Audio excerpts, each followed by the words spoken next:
Assalamualaikum warahmatullahi wabarakatuh. Halo guys, kembali lagi bersama saya Bobby Herian.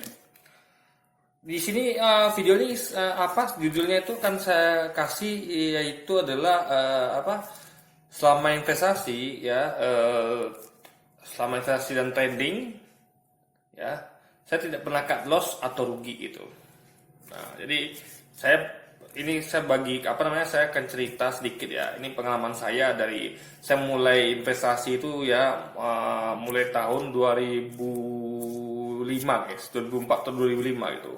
Sekarang sudah 2021. Berarti udah panjang ya pengalaman saya investasi itu dari tahun 2005 ke 2021 tuh sekitar 16 tahun guys. Ya, 16 atau 17 tahun lah anggap gitu. Nah, dari sepanjang waktu itu ya, selama 15 sampai 16 tahun itu, saya sudah pernah mencicipi instrumen investasi seperti deposito, lalu reksadana saham kan, ya unit link gitu kan, dan juga saham langsung gitu. Nah, jadi selama saya investasi itu dan trading ya, saya investasi dari tahun 2005 sampai kemarin. Sampai bulan September sampai akhir Agustus tahun 2020. Nah, sejak tahun 2020 pertengahan September 2020 sampai sekarang saya trading gitu. Jadi ya saya lebih lama menghabiskan waktu jadi investor daripada sebagai trader itu. Nah, sepanjang waktu itu saya tidak pernah cut loss ya. Kita tahu namanya istilah itu maupun Anda investor ataupun Anda trader ada istilah namanya cut loss. Alias jual rugi gitu. Alias rugi. Alias suatu rugi yang jadi kenyataan itu. Ada rugi di atas kertas yaitu namanya adalah nyangkut. Nah, jadi rugi di sini adalah rugi yang nyata, rugi yang setelah kita eksekusi gitu. Jadi di paper kita rugi itu namanya nyangkut, tidak akan jadi kenyataan kalau tidak kita eksekusi. Ya, jadi nyangkut tuh beda dengan sama-sama rugi tapi di atas kertas. Tapi nggak bisa dikatakan itu rugi guys. Kalau mau sabar nunggu itu akan bisa berubah jadi keuntungan atau minimal balik modal gitu. Nah, rugi yang maksudnya adalah rugi cut loss alias rugi yang betul-betul kejadian. Nah, bagaimana ceritanya? Saya akan cerita sedikit ya.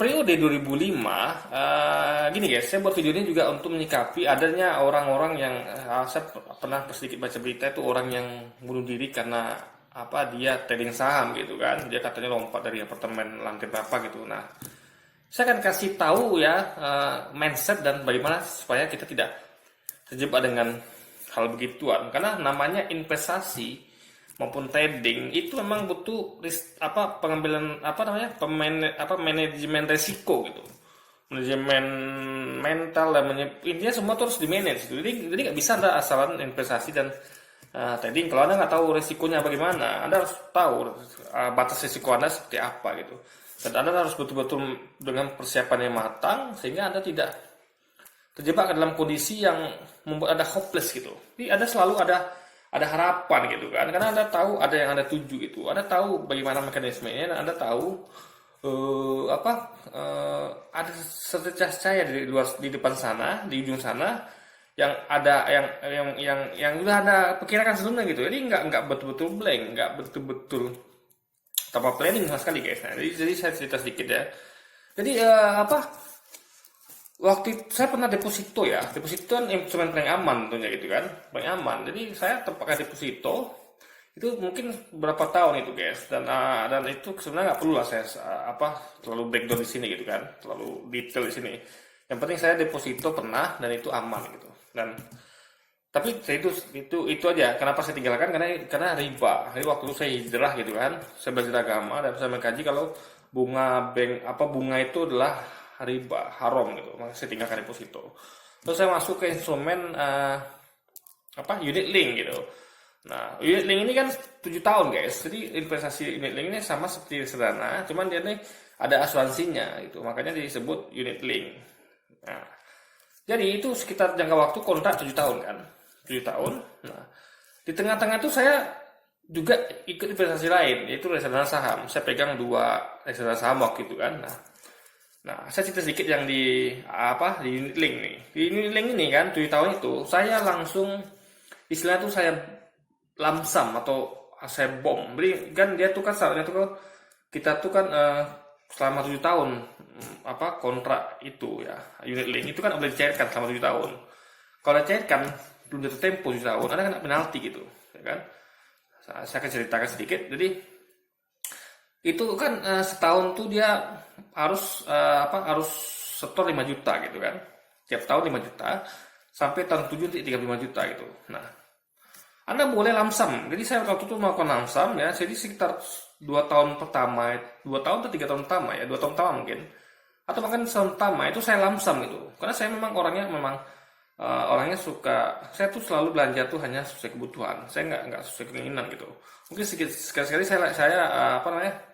saya kilaf gitu kan, tapi tetap saya masih terkontrol gitu. Jadi saya tetap belanja hanya sesuai kebutuhan. Jadi saya orangnya cukup hemat gitu guys. Makanya saya bisa langsung lamsam gitu. Saya bom langsung investasinya gitu kan. Jadi waktu itu saya jadi 3 tahun atau 2 tahun itu ya, saya langsung bom dan lamsam itu langsung 35 juta gitu. Jadi itu dari saya gajian, saya kan bekerja waktu saya bekerja di hotel gitu kan. Jadi gaji di hotel itu lumayan guys. Jadi selain gajinya tuh di sesuai dengan UMR, dapat lagi uang servis gitu kan, sekitar sejutaan lah gitu. Ini lumayan. Jadi karena saya waktu itu masih single gitu kan, belum berkeluarga. Jadi saya bom gitu. Jadi saya begitu gajian tuh saya masukin banyak sekali guys. Jadi saya hanya sisakan untuk jajan saya yang nggak seberapa gitu, untuk transportasi segala macam. Iya, pegangan saya tuh nggak begitu besar. Jadi sisa tuh saya masukin semua gitu. Sehingga tahun kedua, ketiga tuh kumpul langsung 35 juta guys. Karena saya bom tiap bulannya jutaan gitu kan. Nah, jadi sehingga tahun berikutnya tuh saya agak santai gitu kan. Nah, tapi saya membom juga itu. Tapi saya waktu itu saya memang berhenti bekerja gitu kan. Karena ada satu hal saya berhenti bekerja, resign gitu kan. Nah, jadi saya tidak lagi invest. Jadi itu mentok di 35 juta guys. Ya salah waktu itu ya. 35 apa 24 juta ya. Saya lupa antara 35 atau 24 juta guys. Saya lupa persisnya. Tapi itu kan kalau angka 24 juta ya, itu kalau setahun 5 juta otomatis kan 20 juta tuh 4 tahun gitu. Jadi yang seharusnya saya setor 5 juta tiap tahun, itu saya langsung 24 anggap ya. Itu berarti 4 tahun itu saya udah aman guys. Saya harus bayar hanya tahun kelima setor gitu kan. Entah itu waktu itu masih tahun kedua nggak salah. Nah, jadi saya aman 2 tahun ke depan itu kan. Nah, jadi waktu itu kebetulan saya tidak pekerjaan lagi, saya nganggur, jadi saya nggak bisa menambah juga gitu kan. Jadi saya biarkan aja gitu. Nah, kebetulan waktu itu guys, jadi krisis moneter ya saya tahun 2008 itu guys, krisis moneter 2008 itu ya, subprime mortgage nggak salah itu. Nah itu harga unitnya saya anjlok guys, karena bayangkan anjlok ya.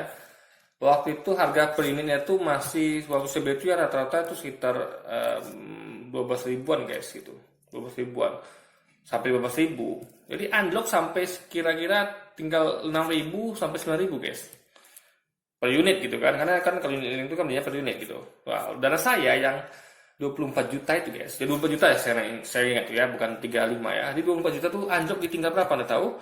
Tinggal 7 juta guys, 6 sampai 7 juta. Jadi Anda bayangkan dari investasi 24 juta tinggal 6 sampai 7 juta gitu.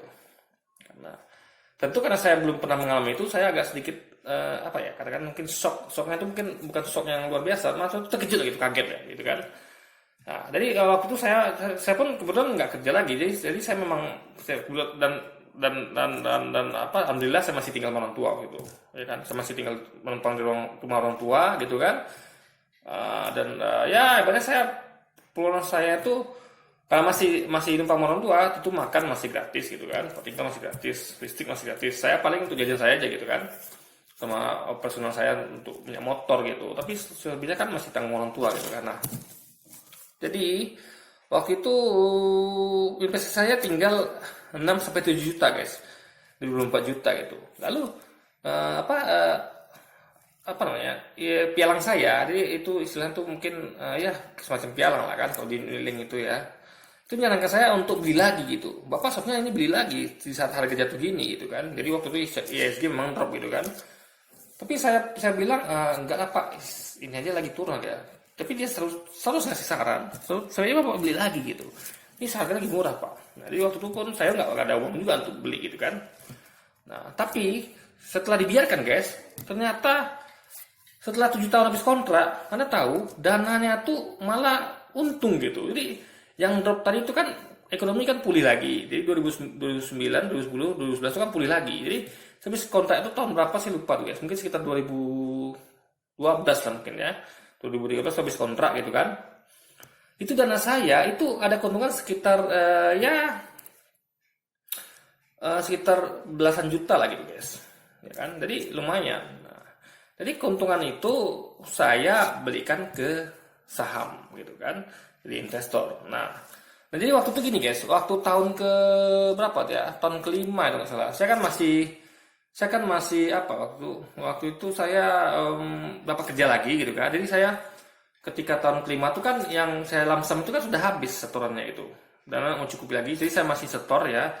Tahun ke-5, ke-6, 7 itu 3 tahun itu atau ya 3 tahun itu saya masih setor 5 juta, 5 juta, 5 juta gitu kan. Karena saya dapat kerja lagi waktu itu. Nah, waktu itu saya ke kantor ke kantor unit linknya ini kan. Yang apa namanya? Saya nggak perlu sebut apa namanya ya. Sebut ininya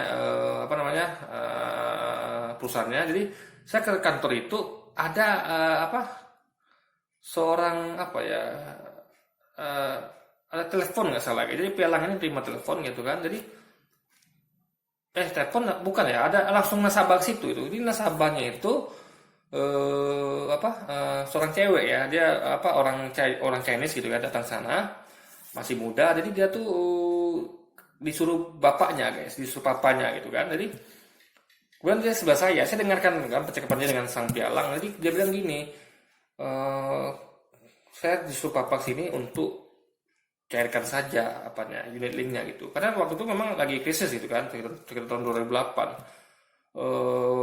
Mungkin dia melihat memang ini rugi gitu kan. Nah, jadi waktu itu pialang mengatakan tentunya bisa sih di redem gitu kan, istilahnya itu kalau dicairkan itu redem gitu. Tapi ya itu namanya posisinya lagi rugi ya. Dan selain itu juga kena penalti karena kontraknya kan 7 tahun. Kalau nggak sampai 7 tahun kan kena penalti gitu. Nah, tapi waktu itu saya nggak tahu kelanjutan bagaimana gitu kan. Tapi intinya adalah kalau itu terjadi berarti kan dia rugi. Dia rugi 2 kali. Dia rugi harga lagi jatuh dan dia rugi kena biaya penalti gitu. Tapi saya nggak tahu itu kelanjutan bagaimana. Tapi intinya waktu itu saya nggak melakukan itu guys. Jadi saya aman. Jadi ketika saya keluar habis kontrak itu saya malah untung gitu. Jadi di situ berarti kan saya tidak ada cut loss atau rugi gitu kan. Jadi deposito juga begitu. Nah, lalu di reksadana saham juga begitu guys. Reksadana saham ini malah waktu itu saya masuknya memang setelah 2000 berapa ya? Setelah lewat itulah saya masuk reksadana saham ini. Setelah lewat krisis itu kira-kira 2010 ya. Itu saya ikut reksadana cuma setahun guys. Itu memang nggak pernah rugi guys. Reksadana itu memang selalu untung ya, karena memang waktu itu ekonomi lagi lumayan gitu. Jadi lalu setelah setelah saya belajar sekian lama, saya pikir saya merasa sudah saatnya saya ngurus dana saya sendiri gitu kan. Modal saya pengen saya urus sendiri. Akhirnya saya langsung terjun ke saham tanpa melalui pialang lagi. Tanpa melalui unit link lagi atau reksadana gitu. Jadi kalau unit link atau reksadana itu kan dana kita dikelola oleh manajer atau ya fund manager lah gitu kan, manajer keuangan. Kalau kita langsung di saham kan tidak, kita manajernya, kita ngelola dana kita sendiri. Kalau unit link sama sana kan tidak, masih pakai fund manager gitu. Kita perlu bayar jasa untuk mereka. Kalau ini kan tidak, kita cuma cukup bayar jasa untuk pialang, untuk jual beli aja. Jadi lebih ringan biayanya gitu kan. Nah, saya masuk ke saham. Jadi saya jual, saya setelah habis kontrak unit link, saya masukkan semua ke saham. Juga begitu reksadana saham saya cairkan, saya masukkan semua ke saham. Jadi saya murni waktu itu tahun 2000 berapa ya, saya lupa, sekitar tahun 2013 lah mungkin ya, 2012 itu saya murni jadi investor saham. Jadi memang mindset saya waktu itu investasi. Nah, jadi waktu itu saya bimbang antara 2 perusahaan ya. Saya sempat pindah berapa kali sih, saya pernah pegang waktu itu, saya cerita aja ya, saya pernah pegang saham kayaknya nggak usah deh guys, saya penting saya pernah pegang beberapa saham gitu. Jadi waktu itu saya kan udah data terus guys, saya terus mencari data, informasi ya kan, saya kan tentu cari perusahaan yang terbaik untuk investasi. Di waktu itu saya sempat beberapa kali pindah perusahaan gitu, investasi pindah perusahaan karena menurut saya ini lebih prospek daripada yang ini gitu. Oke, sempat pindah beberapa kali, akhirnya saya temukan 2 grup quote waktu itu guys ya, grup LIPO dan grup Panin gitu. Nah, jadi waktu itu 2 grup ini sangat kuat. Dua-duanya adalah grup terkuat saat itu gitu. Yang keuntungan sangat moncer gitu kan. Nah, cuman waktu saya bimbang grup antara dua grup ini adalah ya sahamnya antara dua grup ini gitu. Jadi di grup Lipo itu kan ada berapa macam saham, ada berapa macam perusahaan, sama juga grup Panin. Nah, saya pilih di antara salah satu perusahaannya, bukan satu grup itu saya investasi, tapi saya pilih perusahaan yang terbaik di grup Lipo dan di grup Panin gitu kan. Nah, saya bandingkan keduanya. Bedanya cuman grup Panin itu dia lebih stabil keuntungannya guys. Jadi dia tiap tahun tuh untung terus kan. Jadi kan saya lihat itu kan histori 5 tahun terakhir. Nah, grup Lipo ya, itu 5 tahun terakhir itu dia untungnya 2 tahun, rugi setahun gitu. Untung 2 tahun, rugi setahun. Jadi nggak stabil. Jadi grup Panin stabil, ya saham Panin itu grup Panin itu stabil, grup Lipo tidak. Tapi waktu saya seharusnya pilih grup Panin karena investasi itu kan harusnya perusahaan itu yang konsisten. Tapi kenapa saya tegar dengan grup Lipo? Jadi waktu itu saya hitung ya 5 tahun itu total keuntungannya dengan yang 5 tahun grup Panin dengan grup Lipo itu lebih besar grup Lipo meskipun tidak stabil. Nah, itu waktu itu saya ambil grup Lipo. Itu salah saya guys. Jadi saya lupa dan saya tidak ngambil perusahaan yang keuntungan nggak stabil. Jadi biarlah keuntungan lebih kecil ya totalnya, tapi dia stabil tiap tahun. Itu kuncinya. Jadi fundamental bagus itu adalah bagaimana perusahaan itu menjaga kestabilan keuntungan tiap tahun. Bukan perusahaan yang meledak ya, tapi dia untung ruginya selang-seling gitu. Jadi itu kan dia nggak bisa mengelola keuntungan guys. Jadi kok bisa tahun ini rugi, besok untung, tahun besok rugi lagi gitu. Jadi bagus cari perusahaan itu yang konsisten mencetak laba tiap tahun meskipun tidak sebesar hasil totalnya dari perusahaan yang tadi itu. Gitu kan. Jadi itu prinsip investasi yang seharusnya saya pilih. Saya ambil perusahaan yang Lipo tadi guys. Nah, dan itu nyangkut sampai sekarang guys. Dari tahun 2012 sampai sekarang nyangkut. Tapi alhamdulillah saya sudah lepas nyangkut itu 2/3-nya gitu. Bukan 2/3 ya. Sekitar berapa ya? 2/5 3/5 saya sudah lepas dari nyangkut. Tinggal 2/5 lagi nyangkut gitu. Nah, di waktu itu kan saya kan melakukan average down gitu. Jadi memang waktu itu saya pengetahuan memang kurang dan udah tahu perusahaan ini memang saya masih berharap. Jadi ketika tahun itu jadi perusahaan ini selalu rugi guys. Di tahun 2014 ya sampai 2021 ini selalu sejak pemerintahan rezim Jokowi ini perusahaan ini memang rugi terus guys gitu. Dan kalau untung pun tipis gitu, tipis banget gitu kan. Ibaratnya kalau bisa dikatakan itu bukan untung, sampai balik modal itu karena saking tipisnya keuntungannya. Jadi intinya kalau banyak rugi gitu. Jadi sebagian besar itu memang rugi. Jadi waktu itu saya karena dia siklusnya itu memang ada untung ruginya. Jadi saya waktu itu beberapa tahun awal itu saya mengira tahun ini rugi paling besok tahun depan untung. Karena masih bisa begitu kan, untung rugi. Nah, jadi saya itulah bahaya kalau Anda lihat perusahaan itu yang seperti itu, siklusnya nggak jelas gitu kan. Bisa terjebak di perusahaan itu gitu. Saya melakukan terus averaging down gitu. Ya harganya terus turun dari 200 rupiah per lembar, bahkan pernah puncak itu 240 rupiah per lembar, turun sampai sekarang 80 rupiah per lembar gitu. 90 rupiah per lembar gitu, ya kan. Jadi saya terus melakukan average down gitu. Sampai harga terendah kemarin tuh sekitar 60 rupiah per lembar gitu kan. Itu jauh banget turunnya, ada 200-an gitu kan. Nah, jadi waktu itu saya udah sekitar tahun 19-an lah ya. Saya pikir udah cukup lah nih kan. Kayaknya ini memang perusahaan tidak bagus gitu. Saya terjebak perusahaan ini gitu kan. Jadi saya melakukan jual tapi tetap untung guys ya. Jadi saya kan melakukan average down itu di harga-harga yang makin ke bawah gitu kan. Saya jual yang harga bawah saya semua guys. Jadi intinya saya ngincar keuntungan tipis saja, cuma 1 rupiah per lembar gitu. Karena meskipun bayar fee masih untung gitu kan. Jadi saya ambil untung tipis sehingga akhirnya lepaslah nyangkut saya sekitar 3/5 bagian, tinggal sisa 2/5 bagian lagi. Nah itu saya tetap antikan di harga untung saya gitu. Saya nggak mau jual rugi gitu guys. Jadi intinya adalah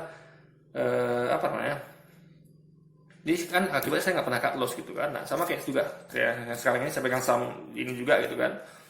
Itu saya nggak pernah cut loss guys. Jadi ibaratnya saya bukan tipe orang yang kalau sudah nyangkut gitu kan, hari ini dapat ya udah saya tahan gitu kan. Biar aja mau besok jual, yang penting saya nggak pernah cut loss gitu.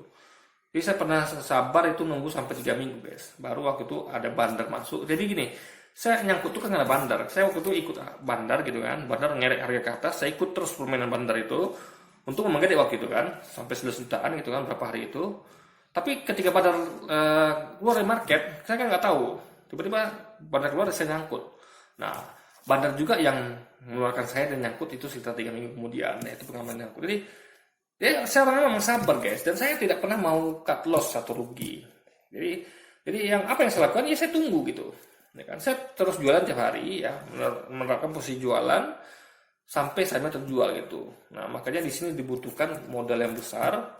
Yang membesar agar kalau kita nyangkut itu masih ada modal lain yang kita putar di harga rendah. Makanya dibikin harga tuh guys, harga beli itu dan jual tuh dikasih rank-rank gitu. Jangan satu harga, tapi kasih tingkatan-tingkatan. Sehingga kalau kita nyangkut di harga atas, masih ada uang kita di harga bawah gitu. Jadi kita jualan kita tuh variasi. Jadi kalau dulu awal saya satu harga gitu. Makanya saya tahu itu salah, makanya dibagi harganya guys. Nah, dan apa namanya? Dan tentu apa namanya? Tradingnya harus bertanggung jawab gitu. Jadi ibaratnya Anda tuh tetap harus, makanya saya katakan ya guys ya, itulah perlunya tabungan, itulah perlunya pekerjaan. Jadi alangkah baiknya kalau Anda tuh mau ada investor tadi itu ada tetap bekerja gitu. Tapi kalau menurut saya ya, kalau Anda udah tahu sedikit mekanismenya, udah yakin, dan Anda memang orang yang bukan tipe orang ngoyo yang memang suka shopping gitu kan, suka hidup boros gitu, Anda bisa kayak saya orangnya kan nggak suka boros gitu. Saya memang orangnya tidak sederhana, sehingga saya nggak banyak pengeluaran gitu kan. Nah, jadi trading nyangkut pun saya tenang gitu, karena saya nggak pengen beli apa-apa gitu guys gitu. Jadi kalau nyangkut pun saya masih tenang, saya masih ada ketahanan untuk menunggu gitu. Nah, orang-orang yang mau diri ini mungkin dia pengen instan cepat kaya secara instan ya. Kalau saya nggak, saya pengen kaya tapi nggak dengan cara instan. Saya tetap ikuti rule-nya, tradingnya, dan dengan tetap mengontrol diri saya, hawa nafsu dan segala macam gitu kan, dan juga trading plan saya gitu. Jadi mungkin orang-orang yang ini adalah orang-orang yang pengen cepat kaya secara instan, lalu dia tuh betul-betul tidak paham tentang saham, lalu dia tuh ikut-ikutan. Kalau saya tidak ikut-ikutan, saya punya trading plan sendiri gitu. Saya berdasarkan pengalaman, berdasarkan yang saya kaji. Jadi ilmu orang tuh saya aplikasikan, tapi tidak saya ikuti gitu. Saya tidak mengikuti buta gitu kan, si A ngomong beli ini, saya bahkan pialang saya ngasih rekomendasi itu tidak saya pakai, saya hanya untuk sekedar pengetahuan saja, tapi saya pakai cara trading saya sendiri gitu, berdasarkan pengalaman saya, berdasarkan intuisi, dan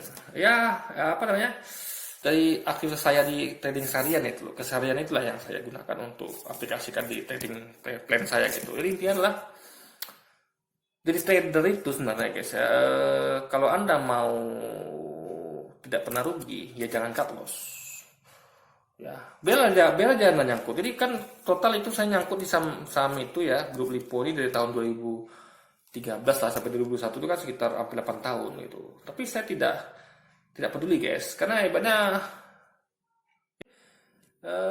nggak besar hidup saya guys. Jadi dan dana saya pun lumayan, maka tuh tidak kecil-kecil amat ya saya putar itu. Jadi sehingga saya punya ketenangan dana gitu. Jadi saya bisa sabar menunggu sampai nanti saham ini nyangkutnya lepas, dimasukin bandar gitu kan. Entah dimasukin bandar nanti, dimainkan bandar, entah nanti perusahaannya kembali perform lagi kan. Perusahaannya kan ini kan nggak perform ini. Di tahun 2013 ke 2021 kan perusahaannya nggak perform. Nah, jadi inti harapan saya mudah-mudahan amin ya Allah perusahaannya perform lagi sehingga harga saham meningkat atau bandar masuk gitu. Yang penting saya adalah seorang investor dan trader yang tidak pernah cut loss atau tidak pernah rugi, tapi nyangkut. Tapi nyangkut bukan suatu masalah bagi saya, karena saya ya seperti saya katakan tadi, saya memang udah punya manajemen yang planning yang cukup baik, yang bisa saya eksekusi dan saya disiplin jalaninya, dengan gaya hidup juga yang sederhana dan nggak punya keinginan ngoyo. Jadi nggak punya keinginan serba instan, pengen kaya secara instan, pengen belanja dan semacam itu tidak. Saya tidak punya habits itu, sehingga profesi trader ini ya maupun investor tuh bagi saya cukup aman.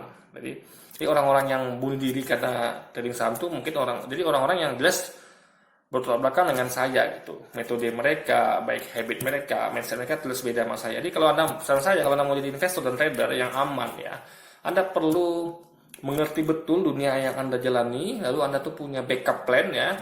Anda juga harus kontrol diri, jangan ibaratnya Anda harus punya gaya hidup sederhana, tidak ngoyo. Ibaratnya semua itu harus ada punya kesabaran lebih gitu guys, kesabaran lebih gitu. Jangan semuanya semua serba instan gitu. Jadi disitulah Anda akan merasa nyaman dan aman untuk berinvestasi dan melakukan trading guys. Jadi itulah sedikit video dari saya ya. Bagaimana ceritanya saya adalah investor yang tidak pernah nyangkut atau rugi ya. Nggak pernah nyangkut, nggak pernah cut loss atau rugi meskipun masih nyangkut gitu. Dan mudah-mudahan insya Allah nanti saya tidak nyangkut lagi sampai selama itu. Ya kan, karena kita tahu perusahaan ini sebenarnya nggak jelek amat guys. Memang saya nggak tahu lagi sial atau bagaimana gitu kan. Dia tuh yang penting PBV saya masih di bawah harga modalnya, sehingga kalau perusahaan itu juga, insya Allah uang saya nggak hilang semua, nggak hilang ya gitu guys, masih ada ketahanan keamanannya lah gitu, karena PBV-nya masih 0,25. Jadi modalnya itu ada sekitar 5 kali lipat dari kapitalisasi pasarnya, sehingga aman lah bagi investor seperti saya gitu. Makanya saya nggak begitu khawatir kan. Yang penting tetap sabar, jangan loss, tunggu aja waktu nyangkut gitu. Jadi berharap perusahaan perform lagi atau ada bandar masuk guys. Oke. Jadi mungkin sekian dulu video kita kali ini guys. Sampai jumpa lagi di video-video selanjutnya. Wassalamualaikum warahmatullahi wabarakatuh.